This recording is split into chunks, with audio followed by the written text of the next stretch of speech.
இந்த தருணத்தில் எனக்கு நினைவு வந்தது, நான் சட்டமன்ற உறுப்பினராகி சுமார் 10 ஆண்டுகள் ஆகிவிட்டன. அதில் நான் கூற வேண்டியது, நானே 2 ஆண்டுகள் +2 படித்தது இங்கே ஒரு 500 மீட்டர் இருக்கும் விகாசா பள்ளின்னு இங்கே இருந்துச்சு. அங்கே தான் நானே படித்தேன் +2. இதே தொகுதியில் நான் ஒரு நாள் சட்டமன்ற உறுப்பினராக வருவேன்னு நான் அன்றைக்கும் கனவு காணல. ஏதோ முன்னோர் வழியில் பணி செய்ய வந்தேன் என்றதனால் இங்கே இன்றைக்கு மக்களால் தேர்ந்தெடுக்கப்பட்டு இந்த வாய்ப்பளிக்கப்பட்டு 10 ஆண்டுகளாக சட்டமன்ற உறுப்பினராக, 5 ஆண்டுகளாக அமைச்சராக செயல்பட்டு வருகிறேன். இந்த 10 ஆண்டுகளில் இந்த பள்ளிக்கு 10 முறையாவது வந்திருப்பேன், இல்லை அதற்கு மேல் வந்திருப்பேன்.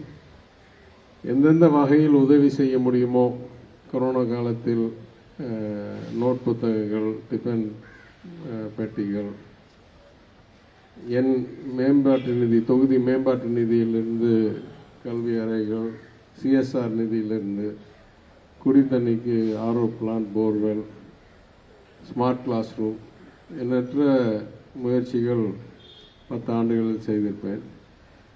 ஆனால் எனக்கு தோணுச்சு, நான் முதல்ல இங்கே வர ஆரம்பிக்கும் போது நீங்கள் யாரும் இங்கே இருந்திருக்க மாட்டீங்க. அவங்கெல்லாம் இந்நேரம் தேர்வெல்லாம் எழுதி கல்லூரி சென்றிருப்பார்கள். ஏன்னா நான் 10 ஆண்டுகள்னால் இங்கே மொத்தமே இருக்குது 6லேருந்து 12 தான்.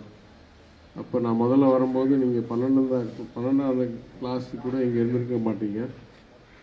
எனவே இந்த மாதிரி ஒரு பள்ளிக்கூடம் ஒரு சமுதாயத்துக்கு அளிக்கிற பலன் ஒவ்வொரு தலைமுறைக்கும் இந்த சிறப்பான மாணவர் மாணவிகளுக்கு ஊக்கமளித்து அவங்களுக்கு முழு ஆதரவு கொடுத்து எந்தெந்த வகையில் அவங்களுடைய கல்வியை உதவ முடியுமோ, உயர்த்த முடியுமோ செஞ்சால் நல்ல சமுதாயம் உருவாகும் என்ற ஒரு சீரிய நோக்கத்துடன் தான் தமிழ்நாடு அரசாங்கம் 100 ஆண்டுகளாக நடந்து கொண்டிருக்கிறது.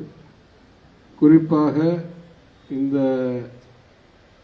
பெண்கள் கல்லூரி என்ற முழக்கம் திராவிட இயக்கத்தின் தலைமை அங்கமாக இருந்த நீதி கட்சி காலத்தில்தான்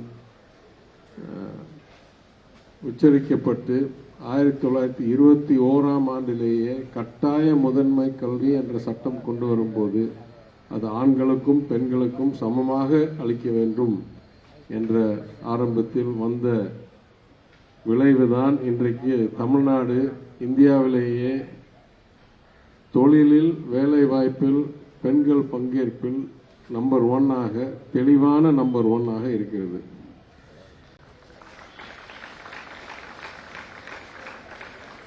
ஐந்து 6% மக்கள் தொகை இருக்கிற தமிழ்நாடு, இந்திய பொருளாதாரத்தில் 10% போல் இருக்கிற தமிழ்நாடு.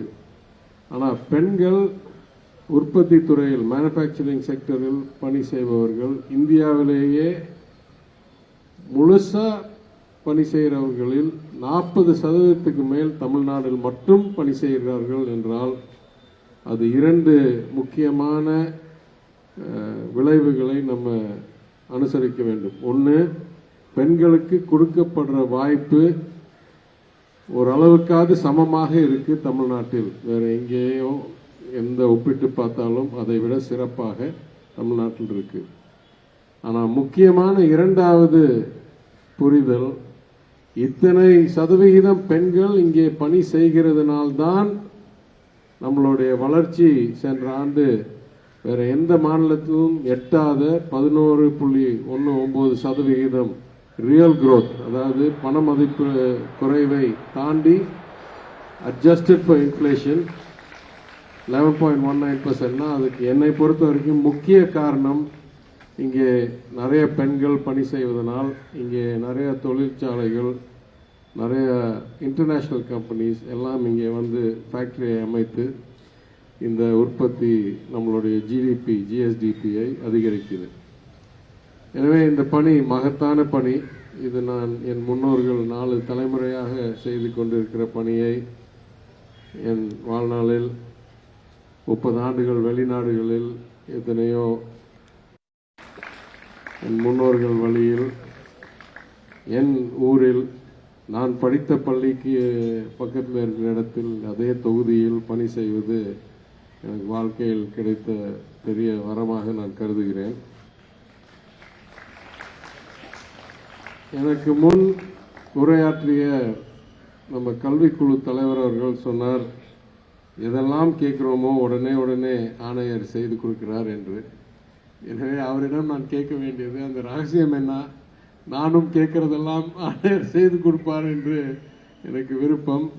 ஏன்னா மாநகராட்சியில் நிறைய செய்ய வேண்டியிருக்கு, முடிஞ்ச அளவுக்கு செஞ்சுட்டு இருக்கோம். ஆனால் ஒரு வளர்ந்த சமுதாயத்துடைய அடையாளம் எந்த அளவுக்கு பொதுமக்களுடைய வாழ்க்கை சுகாதாரத்துடன், சிறந்த குடிநீருடன், பிரச்சனை இல்லாத பாதாள சாக்கடையுடன், நல்ல சாலைகளுடன், தெருவிளக்குகளுடன், எல்லா வகையிலும் தினசரி வாழ்க்கை சிறப்பாக இருந்தால் அதுதான் ஒரு வளர்ந்த சமுதாயத்துக்கு அடையாளம்.